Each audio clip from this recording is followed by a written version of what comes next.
Dear students, Assalamualaikum. Welcome to all of you. Let's start our today's topic, which is vegetative propagation. Vegetative propagation जो है ये asexual reproduction का last mode है, ठीक है। जितने भी asexual reproduction के मोड्स है वो सब हमने डिस्कस किए। आज हम लास्ट वाला मोड डिस्कस करेंगे जो है vegetative propagation। अब हम vegetative propagation की डेफिनेशन को समझेंगे। Vegetative propagation is a form of asexual reproduction that occurs in leaves, roots and stem. This occurs through fragmentation and regeneration of specific vegetative parts of plant. तो vegetative propagation क्या है? ये भी asexual reproduction है, ठीक है। Asexual reproduction का एक मोड है जो मोस्टली लीव्स, रूट्स और स्टेम में होता है, ठीक है। वेजिटेटिव प्रोपगेशन जो है ये स्पेसिफिक वेजिटेटिव पार्ट्स जो है उन vegetative parts specific vegetative parts जो होते हैं उनकी फ्रेगमेंटेशन होती है और बाद में उन फ्रेगमेंट से हम एक नया प्लांट डेवलप करते हैं, ठीक है। अब वेजिटेटिव प्रोपगेशन किन किन प्लांट्स में होती है? रोज है, इसमें भी वेजिटेटिव प्रोपगेशन होती है। पोटैटो है, ब्रायोफाइलम है, शुगर कैन है, ऐसे बनाना भी है, ग्रेप्स भी, jasmine, orange etcetera. These are the plants जिनमें वेजिटेटिव प्रोपगेशन होती है, ठीक है। अब हम रोज की अगर यहाँ पे बात करेंगे, रोज, ताकि आपको अच्छी समझ आए वेजिटेटिव प्रोपगेशन है क्या। ये एक रोज प्लांट है, okay, this is a rose plant. अब आपने क्या किया? आपने यहाँ से एक ब्रांच को कट किया, आपने ये ब्रांच कट किया, बाद में आपने इस ब्रांच को वेट सॉइल में डिप किया, हाँ ऐसे कुछ टाइम के बाद जो इस ब्रांच का पोर्शन जमीन में है ना, वो उससे रूट्स डेवलप होंगे और यहाँ जो ये ब्रांच हमने कट की थी एक रोज प्लांट से, वो एक रोज प्लांट बन जाएगा। फाइनली ये भी एक रोज प्लांट बन जाएगा। This is vegetative propagation.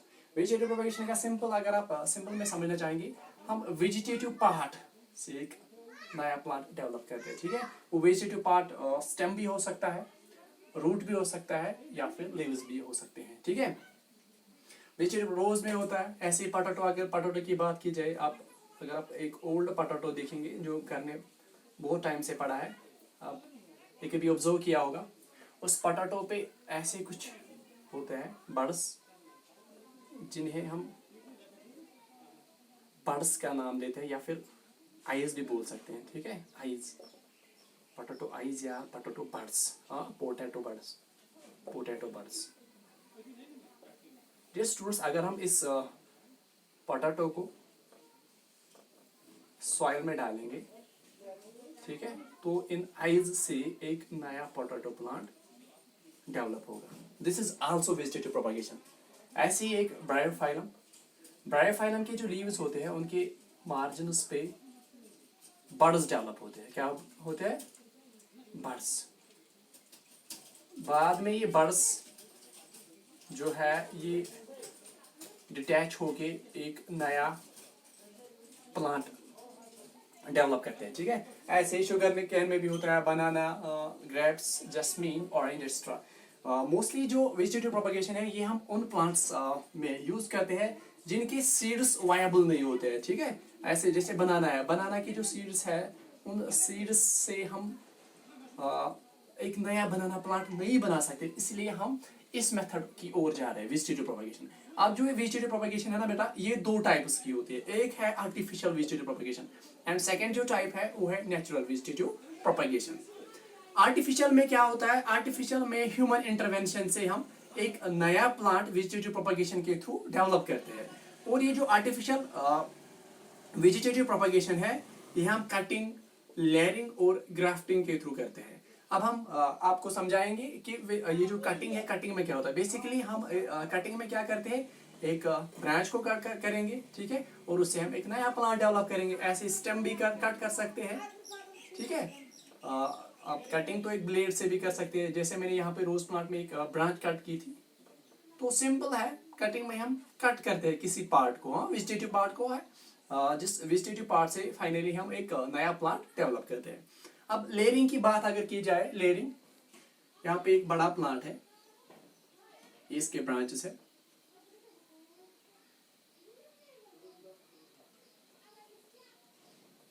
ऐसे, यहाँ ये ब्रांचेस है इस प्लांट्स के। इस ब्रांच को हम क्या करेंगे, इस ब्रांच को हम डिप करेंगे सॉइल में, ठीक है। लेकिन जो इसका एपिकल पोर्शन है, दिस वेरी पोर्शन, या ये वाला पोर्शन जो है, इसको हम बाहर रखेंगे, ठीक है। ये वाला हमने ब्रांच को डिप किया, हाँ, नीचे, ठीक है, किसमें, सॉइल में। यहाँ पे मैंने इस ब्रांच पे सॉइल डाल दी, लेकिन जो इसका ऊपरी वाला पोर्शन है, दिस वेरी पोर्शन, हाँ, ये मैंने आजाद रखा, ठीक है। क्या होगा आफ्टर सम टाइम, इस पोर्शन में जो सॉइल के अंदर है, इससे रूट्स डेवलप होंगे, ठीक है।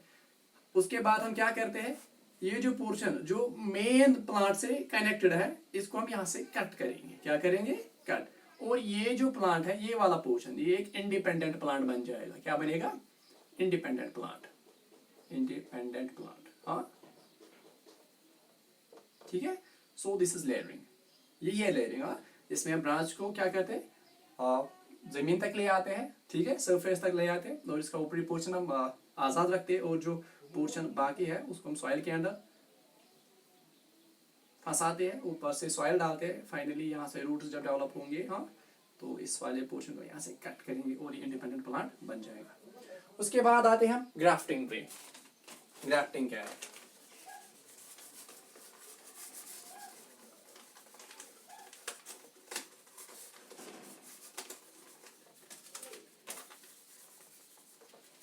ग्राफ्टिंग में क्या होता है बेटा, ग्राफ्टिंग में हम दो प्लांट्स लेते हैं, ठीक है,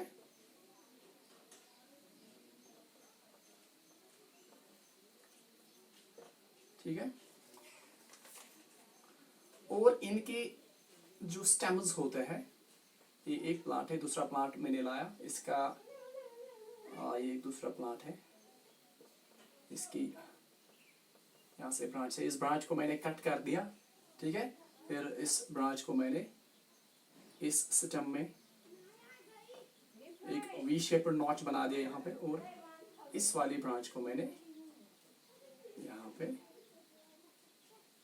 स्टेम में काट दिया, और यहाँ पे क्या किया, इसको मैंने पूरी तरह बांध दिया, हाँ, ताकि कहीं से एयर इंट्रोड्यूस ना हो, हाँ, बैक्टीरियल इन्फेक्शन ना हो, और जो वाटर कंडक्शन है वो प्रॉपरली हो। इसे क्या होता है, इसी को हम ग्राफ्टिंग कहते हैं, क्या कहते हैं, ग्राफ्टिंग। तो ग्राफ्टिंग में दो प्लांट्स के दरमियान होती है, जिसमें हम एक प्लांट का स्टेम कट करते हैं, या एक प्लांट की ब्रांच कट करते हैं, और उसमें हम दूसरे प्लांट का स्टेम या ब्रांच इंट्रोड्यूस करते हैं। दिस इज ग्राफ्टिंग, ठीक है। ये जो ग्राफ्टिंग है बेटा, ये एक लंबा टॉपिक है, ठीक है। तो मैं यहाँ पे मैंने आपको ब्रीफली बताया कि ग्राफ्टिंग में होता क्या है। तो बाद में जो प्लांट बनेगा उसमें मिक्सड प्रॉपर्टीज होंगी, एक तो पैरेंट प्लांट की और जो दूसरा प्लांट इसमें इंट्रोड्यूस किया, ठीक है। तो ग्राफ्टिंग जो है, ग्राफ्टिंग क्यों की जाती है, ताकि हमें बेटर प्लांट्स मिले, ठीक है, बेटर प्लांट्स, ओके। तो दिस इज आर्टिफिशियल प्रोपेगेशन। अब आते हैं हम नेचुरल वेजिटेटिव प्रोपेगेशन पे। नेचुरल में क्या होता है वो हम डिस्कस करेंगे बेटा। अगर आप विंटर्स या मोस्टली इन अक्टूबर नवंबर में आप देखोगे बंजर जमीन, अगर आप विजिट करोगे एक जमीन पे जो बंजर है, जहाँ पे कुछ घास फूस नहीं है, आप देखोगे वहां पे कुछ घास नहीं है, ठीक है। जब आप उसी जमीन या उसी मैदान में सेकंड टाइम विजिट करोगे स्प्रिंग में, ठीक है, वहां पे आपको ग्रास देखने को मिलेगा, ठीक है बेटा। ग्रास बेसिकली ये जो ग्रास है ना, ये कहाँ से आया, ये आया बेटा ब्रांचेस से, स्टेम से। जो बंजर जमीन आपको दिख रही थी, उस बंजर जमीन के ऊपर कुछ ब्रांचेस गिरी पड़ी थी, हाँ, इसी ग्रास की। जब इन ब्रांचेस को जो गिरी पड़ी थी इस मैदान में, इनको एक सूटेबल एटमॉस्फेयर मिला, सूटेबल एटमॉस्फेयर, aquatic conditions, एक तो इनने फिर से ग्रो किया और आपको एक हरा भरा घास का मैदान देखने को मिला। सिंस इसमें ह्यूमन इंटरवेंशन नहीं है, खुद ही हुआ, so this is natural vegetative propagation. ऐसे ही ब्रायोफाइलम में भी ह्यूमन इंटरवेंशन नहीं है। ये जो बर्ड से खुद डिटैच होके एक नया प्लांट बनाएंगे, since there is also no human intervention, so ये भी आता है किसमें, नेचुरल वेजिटेटिव। तो नेचुरल का मतलब क्या है, जो खुद हो, जिसमें इंसान की या ह्यूमंस की इंटरवेंशन ना हो। ठीक है, ओके। इस तरह से आप समझ चुके होंगे कि ये जो वेजिटेटिव प्रोपगेशन है ये दो टाइप्स की होती है, एक तो है आर्टिफिशियल और सेकंड है नेचुरल। अब आते हैं बेनिफिट्स ऑफ वेजिटेटिव प्रोपगेशन पे।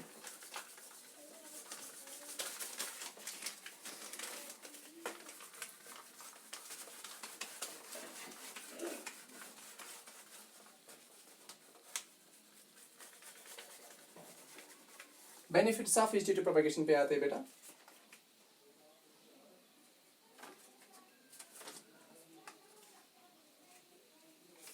मैं लिख देता हूं यहाँ पे, advantages of vegetative propagation first जो एडवांटेज है वो है plant grows in lesser time. Plant grows in lesser time।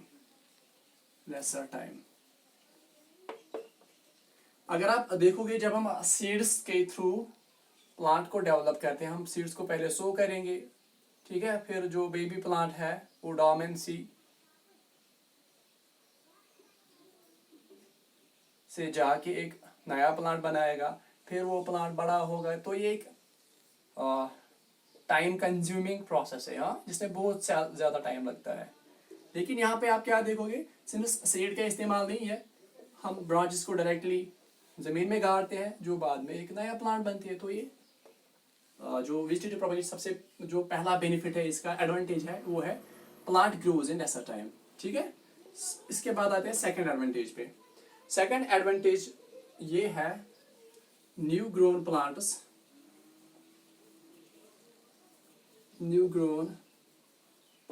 are very similar, similar to parent plants। जो नए प्लांट्स जो ऑफस्प्रिंग्स होते हैं वो बिल्कुल एग्जैक्ट कॉपीज होते हैं अपने पेरेंट्स के। ये इसका सेकंड बेनिफिट है। ठीक है, उसके बाद हम डिस्कस करेंगे बेटा टिश्यू कल्चर को।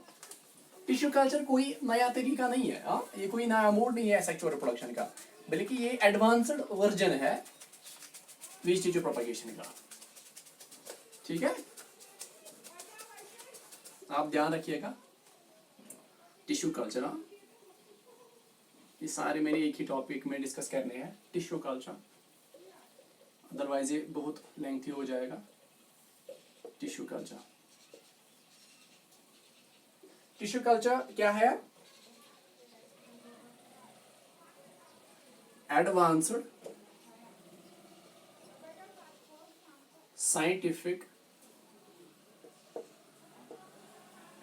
Scientific vegetative propagation. ये भी वेजिटेटिव प्रोपगेशन है, लेकिन थोड़ा एडवांस्ड है। Vegetative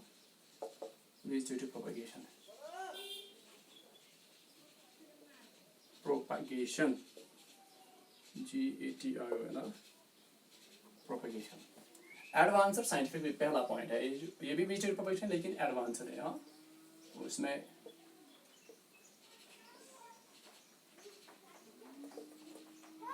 advanced scientific vegetative propagation. अब वेजिटेटिव प्रोपगेशन कैसे होती है? इसमें हम जो प्लांट के ग्रोइंग पार्ट्स होते हैं, ग्रोइंग पार्ट्स समझते हैं आप? देखो बेटा, ये प्लांट के लीव्स है जो आते रहते हैं, ग्रो होते रहते हैं। ठीक है बेटा, इन्हीं ग्रोइंग पार्ट से हम सेल्स निकालते हैं। क्या निकालते हैं बेटा? सेल्स। उन सेल्स को हम एक केमिकल में डालते हैं। ठीक है, एक खास किस्म का केमिकल होता है जिसमें ये जो सेल्स होती है ना बेटा, ये रैपिडली डिवाइड करती है। क्या करती है? Rapidly divide. हमने डिवाइड किया है, डिवाइड किया हाँ। इसके बाद क्या कहते हैं, इस इन सेल्स जो डिवाइड हो चुकी है अब उनको हम एक नेक्स्ट केमिकल में डालेंगे। ठीक है बेटा, इसमें क्या होगा, जो ये सेल्स है ये डिफ्रेंशिएट करेंगे, इस तरह से छोटे छोटे प्लांट्स बनाएंगे। बाद में हम इन प्लांट्स को सॉइल में प्लांट करेंगे। ठीक है, इस तरह से हमने नए प्लांट्स डेवलप किए। अब ये जो वेजिटेटिव प्रोपगेशन है ना बेटा, ये मोस्टली ऑर्नामेंटल प्लांट्स में यूज की जाती है। ऑर्नामेंटल प्लांट्स, हाँ, ऑर्नामेंटल प्लांट्स। ऑर्नामेंटल प्लांट्स ऐसे प्लांट्स है जिनके फ्रूट्स या फ्लावर्स नहीं होते हैं। ठीक है, ये मोस्टली हम डेकोरेशन पर्पस के लिए इस्तेमाल करते हैं। डेकोरेशन, सजावट के लिए जो प्लांट्स है यूज किए जाते हैं। ये देखने में बड़े सुंदर होते हैं, बड़े खूबसूरत होते हैं, decoration, for decoration purpose. I think इतना काफ़ी है आज के लिए। इस तरह हमने सेक्सुअल रिप्रोडक्शन के जितने भी मोड्स हैं वो डिस्कस किए थारोली। हाँ, अगर आपको कहीं पे कंफ्यूजन है आप मुझे कॉल कर सकते हैं। Thank you for watching this video.